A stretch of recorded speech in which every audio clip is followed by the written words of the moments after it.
Hello everyone, Chibiwolf here, and welcome to my review of Yu-Gi-Oh! Vrains Episode 1. And oh boy, have I been waiting for this! I want to apologise to anyone who watched my review for Budify X, but honestly, because of the way things have been for the moment, I've been not really motivated to review that series anymore. But don't worry, I will continue it on Saturday, I promise. Anyway, so now, enough talking about Budify. Let's get on to this review. So the episode starts out in the past with someone called Revolver in this thing called the Cyverse, which looks like to be the heart of Link Vrains, or at least what Link Vrains revolves itself around. Also, there seems to be these 6 AIs protecting it, but Revolver, and I'm guessing some of the other Knights of Hanoi, have sealed the AIs away so they can destroy the Cyverse. But one of the AIs, Ignis, is able to break free, leave Cyverse, and hide its location. So yeah, pretty bad day for the Knights of Hanoi. When I mean hides its location, I mean it literally hides it from everyone. No one knows where Cyverse is anymore. But before he gets away, he's crushed by Revolver's cracking dragon and only his eye remains. So I'm guessing now he really is an AI. Okay, that'll probably be my only point for this episode. Nah, it probably won't be. So it cuts to 5 years later, and we see a mysterious Super Saiyan duelist.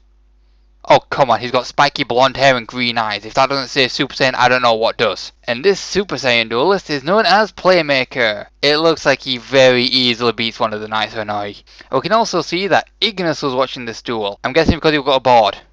We have no idea how this AI works as a character. We have no idea how this AI works. We'll just say that. Now we cut to our main character Yusaku, and he's sleeping in class. But this scene is amazing just because the way Yusaku's dream looks, the white empty field, the younger Yusaku in the middle, all hinting that he may have very little memory of his past. Remember that, because it actually kind of tells us a bit more later. And by a bit, I mean literally a bit. So he wakes up to a girl's voice actually telling him to wake up. But we don't know who the girl is. Could be his sister, it could be some random girl he met when he was younger. No idea. He starts talking to Naoki, and I know that's probably not how it's officially pronounced, but that's how I heard it. I've heard it pronounced that exact same way before. Mail from Vanguard. So I'm going to call it that. And I'm guessing he might end up being one of Yusaku's friends later, but because of the way Yusaku acts, we don't know really. While we're talking, we see that dueling has developed a lot in this series. The duelists, if you got the modern ones, you don't even need the actual cards anymore. You can also have AI helpers which would, well, help you strategize a bit more or figure out what cards to add, which also will be really useful in real life. Just saying. A lot of interesting things in this one scene, like Yusaku being a very quiet but intelligent person who likes to be left alone, and well, we hear that Playmaker is like a famous duelist who can single-handedly fight the Knights of Hanoi, which are a group of hackers in Link Vrains. And I know it's obvious that Yusaku and Playmaker are the same person. I love how you could tell that Yusaku being quiet is just an act, so people don't grow suspicion that he and Playmaker are one and the same. Also, Yusaku's voice actor, I forget his name, but Yusaku's voice actor is doing an amazing job so far, just combining the timid, quiet act of normal Yusaku with a very serious person, and it mixes so beautifully. But someone who's actually a really big fan of voice actors and how just amazing they can actually be, I gotta admit, this guy's doing a good job. Another little detail which some people might have glossed over is even when Naoki left, Yusaku was still acting like a quiet loner, and you don't know why, but then you realise that when you look back a little bit, there were multiple cameras watching him, and he can't give away his identity. Just little subtle details like that, that's really smart. We then go to Soul Technology, who are the creators of Link Vrains, and maintain it. So they're pretty much the LDS and Kyber Corp of this series. Because every Yu-Gi-Oh series needs a big corporation, don't they? Seriously, if you look back on every single Yu-Gi-Oh series, they've always got this big company.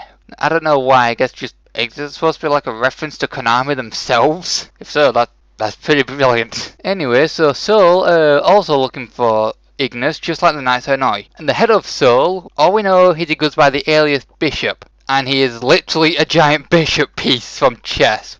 Because why not? So Bishop is talking to Zyzen, who looks to be the only person Bishop trusts enough to even talk to. Not showing who he really is, but just to talk to. So Bishop seems like a very... let's just say he probably likes his privacy. So Zyzen and Bishop were talking about Cyverse being gone, and them needing to find Ignis because without Cyverse, Link Vrains is going to shut down. But I don't know if these people are good or evil yet. It's very hard to tell. It's kind of like with Godwin from 5Ds. We didn't know if he were good or evil, and then we found out. Not going to spoil it just in case you haven't seen it. We're now shown the Knights of Hanoi's side, and they seem to want Link Vrains and all the network destroyed. Hopefully there's a good motivation for wanting this. I don't just want it to be, we want this network destroyed because we're evil, mahaha. Yeah, that's just very boring. I don't like evil villains who are evil just because they're evil. There has to be some reason for the Knights of Hanoi to want this. We also learned that Playmaker is a skilled hacker being able to counter practically everything the Knights of Hanoi do and leave no traces that he was in Vrains at all. Which I have to say, that's pretty badass. And now we get to probably the best scene in the entire episode. Yusaku and Kusanagi talking. I know, a very interesting scene. But hear me out. We learn a lot about Yusaku in this scene. We learn that he doesn't enjoy dueling anymore, which is why he doesn't duel unless he's taken out the Knights of Hanoi. We learn that he's not doing what he's doing because it's the right thing. We learn that he's doing it because he wants revenge on the people who took his past away, which probably means his memories. What memories he lost are interesting to think about because we literally don't know anything about this character. It could be anything. It could be his entire childhood. It could be maybe one moment where his life changed and we don't know why. He's also doing it to help Kusanagi get his brother back, which is also really interesting. We learn that Kusanagi is helping him because he wants to find his brother.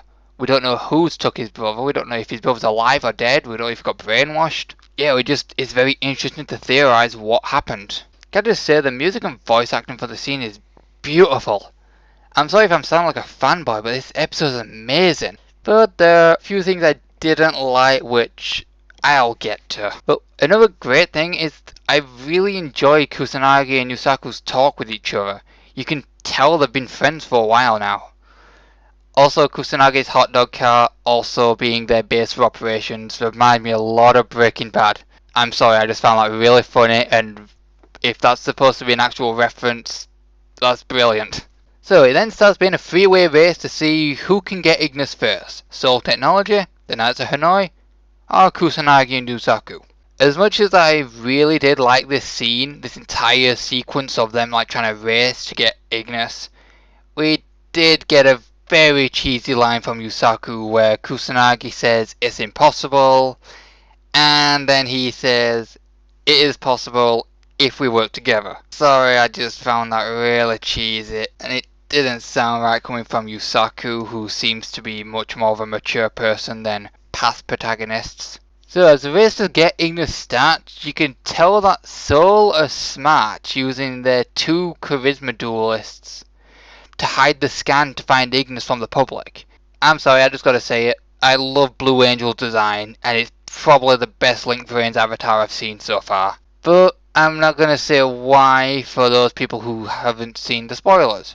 Yes, I do know who Blue Angel really is, but I'm not gonna say who. Don't worry, we have not seen her in this episode. Blue Angel is the first appearance we've seen of her. Now we get to probably the darkest scene in this entire episode. One of the Knights of Hanoi is searching for Ignis on a cracking dragon. No, I'm serious, that is actually his name. The monster is Cracking Dragon. And it looks like he's killing everyone who's around the area. And they're screaming in pain. As well as the music, it makes it seem like he's actually killing them.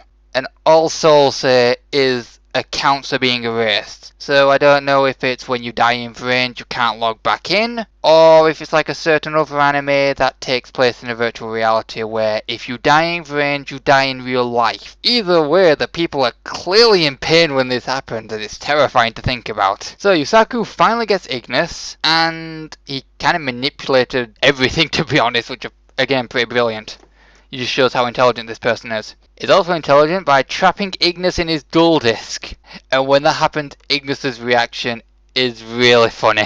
He knows he's screwed, and when Yusaku is going to Vrains to stop the Night of Hanoi, Ignis is like, no, I don't want to go. I just think I'll really enjoy these two constantly arguing with each other. Or Yusaku just not caring what Ignis thinks at all. But now we have my least favourite scene in the episode. Blue Angel running away from the Night of Hanoi like a damsel in distress. Hooray! We have another female character needing the main character saving her all the time. Yay! However, to change the subject, Yusaku going to Vrains is amazingly well animated. So anyway, Playmaker saved Blue Angel because main character saving female is a necessity in Yu-Gi-Oh apparently, and tells the knight that he has the AI they're looking for. He also threatens to destroy the AI if the knight doesn't stop destroying Link Vrains. And Ignis's reaction to that's probably understandable.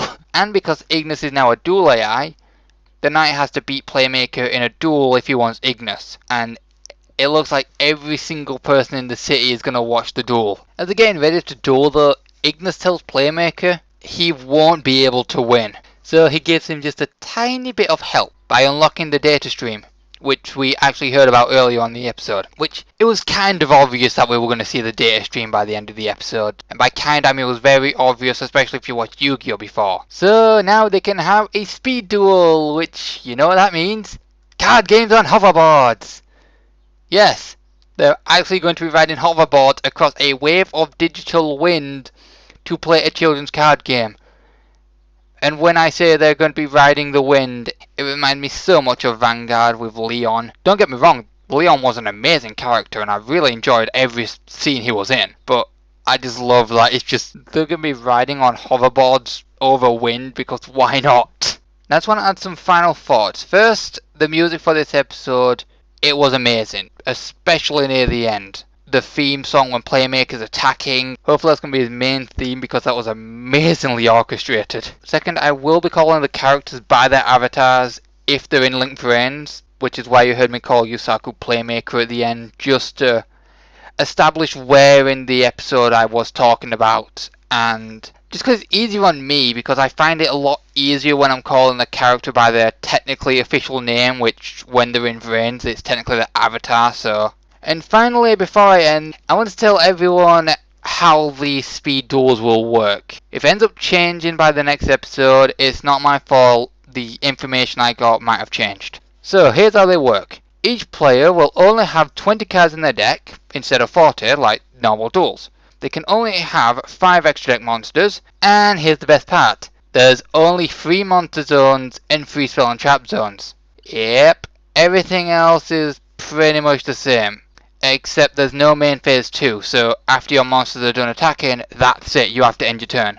Anyway, so that's my review for episode 1 of Yu-Gi-Oh! Vrains. I want to thank everyone for watching, and if you could leave a like, comment or subscribe, I would really appreciate it. Also, if you've already subscribed, just click that little bell just in case, you know, to get notifications, because apparently YouTube's algorithm is a bit weird at the moment. So if you enjoyed this review and want to see my next review, stay tuned for Saturday where I'll be returning with my Buddy Fight reviews, or next week for my review of episode 2 of Vrains. See you then.